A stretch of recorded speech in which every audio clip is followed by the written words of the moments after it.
మీన రాశి వారికి ఈ వారం నూతన కార్యక్రమాలను గురించి స్పష్టమైన అవగాహన వస్తారు. దూరమయ్యారని మీరు భావించిన వర్గం చేరువవుతుంది. మీరంటే ఇష్టపడే వ్యక్తుల పేరు మీద, సంతానం పేరు మీద కొంత పెట్టుబడిని పొదుపు చేస్తారు. అనుకున్న కార్యక్రమాలు నెరవేరటం వలన ఆత్మవిశ్వాసం మరింత బలపడుతుంది. చక్కగా ఆలోచించి చేసే పనులు చేయూత వలన గౌరవ మర్యాదలు పెంపొందుతాయి. వ్యాపార ఉన్నతికి సిబ్బంది సహాయ సహకారాలు ఎంతగానో దోహదపడతాయి. వ్యాపార విస్తరణ ఆలోచనలు ముమ్మరం చేస్తారు. సంస్థ పురోభివృద్ధిని సాధించడమే తక్షణ కర్తవ్యమని భావిస్తారు. వాటికి సంబంధించిన విషయ వ్యవహారాలపై దృష్టి సారిస్తారు. గతంలో కాదని తిరస్కరించిన ప్రతిపాదనలను ఇప్పుడు ఫలించే దిశగా అడుగులు పడతాయి. ఆర్థిక విషయ వ్యవహారాలు అనుకూలంగా ఉంటాయి. దైవ సంబంధిత కార్యక్రమాలు చురుగ్గా పాల్గొంటారు.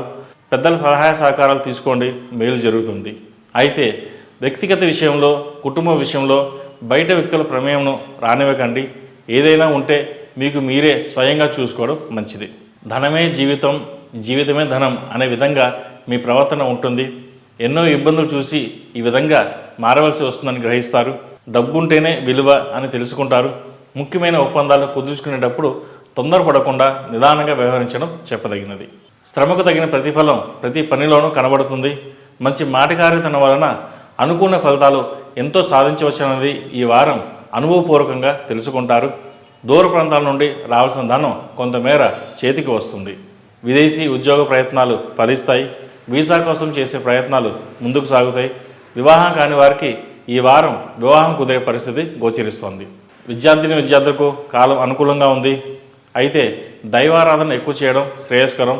మేధా దక్షిణామూర్తి స్తోత్రం పఠించడం ఎంతో ముఖ్యం. ఈ రాశి వారికి విద్యార్థులకు నరదృష్టి అధికంగా ఉంటుంది.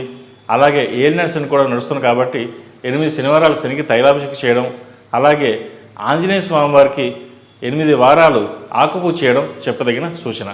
ఈ రాశిలో జన్మించిన వారికి కలిసి వచ్చే సంఖ్య నంబర్ 5, కలిసి వచ్చే దిక్కు తూర్పు, కలిసి వచ్చే రంగు ఎరుపు. మేషం నుండి మీనం వరకు ఉన్నటువంటి రాశి ఫలితాలను నా పరిజ్ఞానం సాధించే మేరకు ఈ వారం రాశి ఫలితాలను తెలియజేశాను.